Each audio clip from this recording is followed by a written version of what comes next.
পরিরাজ্যের একমাত্র মেয়ে, নাম তার ফুলপরি। গোলাপ ফুলের মতো তার গায়ের রং, গোলাপ ফুলের মতোই তার গা থেকে মিষ্টি গন্ধ বের হয়। হাসলে পরে মানিক ঝরে, কাঁদলে মুক্তো ঝরে।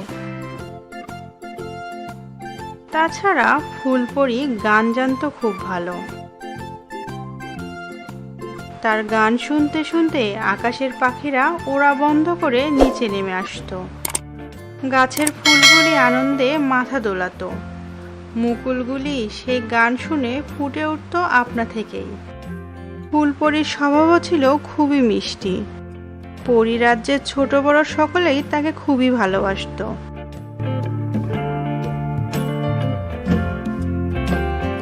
রাজা আর রানীর সে ছিল চোখের মণি। কিন্তু এমন ফুলপরির কপালে যে এত দুঃখ ছিল তা কি কেউ জানতো? অথচ এই পরিরাজ্যের কারো কোনো অভাব ছিল না, কারো মনে কোনো দুঃখও ছিল না কোনোদিন। সকলেই ছিল হাসি আর খুশিতে ঝলমল। কিন্তু একদিন সামান্য একটি ঘটনাকে কেন্দ্র করে পরিরাজ্যের রাজবাড়িতে দুঃখের অমাবস্যা ঘনিয়ে এলো। একদিন পরিরাজ্যের রাজবাড়িতে এক সন্ন্যাসিনী পরী এলেন। পরীর দেশের রাজা তাকে সমাদর করে অতিথিশালায় থাকতে দিলেন। রাজবাড়ির দাসীদেরও রাজা বললেন, তোমরা সবাই সন্ন্যাসিনী পরীর সেবা করবে, তার সেবা যত্নের ত্রুটি যেন না হয়। সন্ন্যাসিনী পরী কিন্তু সামান্য ত্রুটিতেই প্রচণ্ড রেগে যান। কারো কোনো ত্রুটি দেখলেই রেগে গিয়ে অভিশাপ দিয়ে দেন। সেই অভিশাপ সঙ্গে সঙ্গেই ফলে যায়।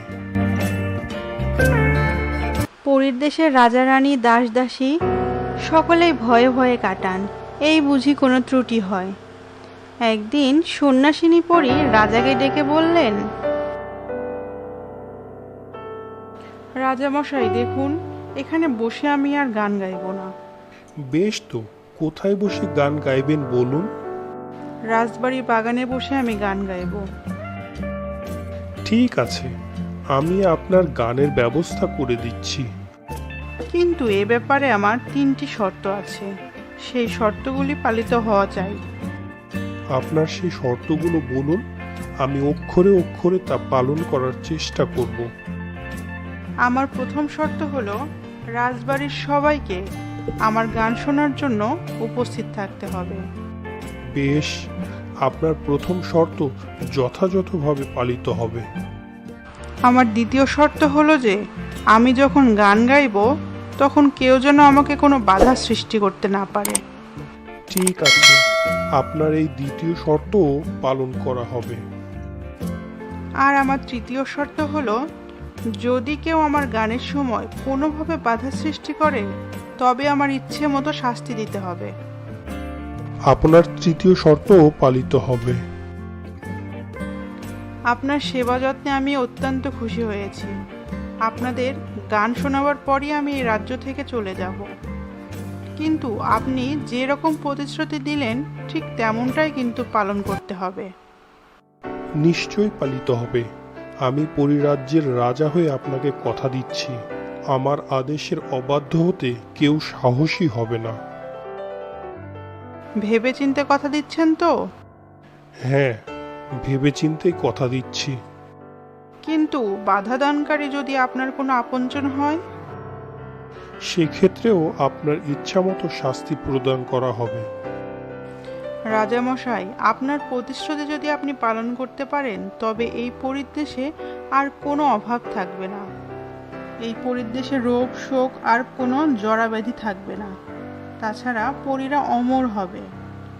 অবশ্য কেউ কেউ ইচ্ছামতো মৃত্যুবরণ করতে পারবেন। তাছাড়া পরীদের হবে সর্বত্র অবাধ গতি। কিন্তু আপনি যদি কোনো কারণে আপনার প্রতিশ্রুতি পালনে ব্যর্থ হন তবে পরীর দেশে ঘোর দুর্দিন নেমে আসবে। আমি কথা দিচ্ছি, কোনো কারণেই আমি আমার প্রতিশ্রুতি ভঙ্গ করব না। অতএব পরদিন রাজবাড়ির ফুলবাগানে গানের আসর বসল। এই গানের আসরে একক গায়িকা হলেন সেই সন্ন্যাসিনী পরী। রাজবাড়ির সকলেই গানের আসরে উপস্থিত। রাজা রানী, রাজবাড়ির দাসদাসী, কর্মচারী কেউ বাদ নেই। রাজকুমারী ফুলপরীও সখীদের সঙ্গে একটি কোণে বসে গান শুনছেন। সন্ন্যাসিনীর গলার সুর মধুর নয়, তাছাড়া মাঝে মাঝেই তাল কেটে যাচ্ছিল। গলার সুরও অনেকের কাছে বেসুরো ঠেকছিল। তবুও শাস্তির ভয়ে উপস্থিত পরীদের মধ্যে কিন্তু কেউ কোনো কথা বলেনি, কোনরূপ তাচ্ছল্য বা অমনোযোগীও দেখায়নি। সন্ন্যাসিনী পরীর সব কিছুই তারা মেনে নিয়েছিল। রাজকুমারী ফুলপরীও সখীদের সঙ্গে বসে গান শুনছিলেন। গান শুনতে শুনতে সুর ঠিক হচ্ছে না জেনে তিনি একবার হেসে ফেললেন। অমনি সন্ন্যাসিনী গান থামিয়ে জিজ্ঞেস করলেন, কে হাসলো? কে হাসলো আমার গান শুনে? ফুলপরী উঠে দাঁড়িয়ে বলল, আমি হেসেছি। কেন হাসলে তুমি? আপনার গানে কিছু কিছু সুরের ভুল হচ্ছিল, তাই হঠাৎ আমার হাসি পেয়ে গেল। আমায় ক্ষমা করুন দেবী। ক্ষমা না, কোনো ক্ষমা নেই। তোমার সুরতালের জন্য খুব অহংকার, তাই না? আমি অভিশাপ দিচ্ছি, আজ এই মুহূর্ত থেকে তোমার গলার স্বর কর্কশ হয়ে যাবে।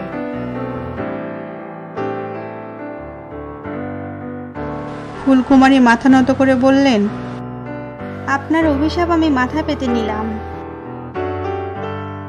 সবাই উপস্থিত সকলে স্তম্ভিত হয়ে গেল। সন্ন্যাসিনী পরী আরো রেগে গিয়ে বললেন, ও, এতেও তোমার শিক্ষা হলো না? তুমি দেখছি অত্যন্ত রূপসীও বটে। আমি অভিশাপ দিচ্ছি, আজ থেকে তুমি কুৎসিত হয়ে যাবে। তুমি আর পরিরাজ্যে থাকতে পারবে না, তোমার ডানা খসে যাবে। তাছাড়া তোমায় গিয়ে পৃথিবীতে বাস করতে হবে। আমি এক্ষুনি রাজামশাইকে হুকুম দিচ্ছি পরিরাজ্য থেকে তোমাকে বের করে দেবার জন্য। সন্ন্যাসিনী পরীর অভিশাপের কথা শুনে রাজা রানী দুঃখে ভেঙে পড়লেন। তাদের মুখ দিয়ে কোনো কথা বেরুলো না। মন্ত্রীমশাই উঠে গিয়ে সন্ন্যাসিনী পরীকে বললেন, এ কি করলেন দেবী? আপনি যাকে অভিশাপ দিলেন তিনি কে জানেন? কে তিনি? তিনি এই রাজ্যের রাজার একমাত্র সন্তান, ফুলপরী। সে কথা আগে বলতে হয়। এখন অভিশাপ যখন দিয়ে ফেলেছি, তখন আর আমার পক্ষে ফিরিয়ে নেওয়ার কোনো উপায় নেই। রাজা এগিয়ে এসে বললেন, আমাকে কি আমার প্রতিশ্রুতি অনুযায়ী আমার একমাত্র মেয়েকে এ রাজ্য থেকে তাড়িয়ে দিতে হবে? হ্যাঁ, নইলে অনর্থ ঘটবে। আপনার অভিশাপ কি ফিরিয়ে নেওয়ার কোনো উপায় নেই? না, তীর ছুঁড়ে দিয়ে সেই তীরকে আর ফিরিয়ে নিয়ে আসা যায় না। আমার মেয়েকে কি সারা জীবন এরূপ অভিশাপগ্রস্ত হয়েই কাটাতে হবে? তাছাড়া আর উপায় কি? কোনোভাবে কি ওকে দয়া করতে পারেন না? না, তবে দীর্ঘ 12 বছর পর ওর সঙ্গে আমার দেখা হবে। তখন হয়তোবা আমার এই অভিশাপের হাত থেকে মেয়েটি মুক্তি পেতে পারে। সন্ন্যাসিনী পরী আর কোনো কথা বললেন না। কিছুক্ষণ পরে ধীরে ধীরে আসন থেকে উঠে দাঁড়ালেন এবং কোনো কিছু না বলে পরিরাজ্য ত্যাগ করে তিনি অন্য কোথাও চলে গেলেন।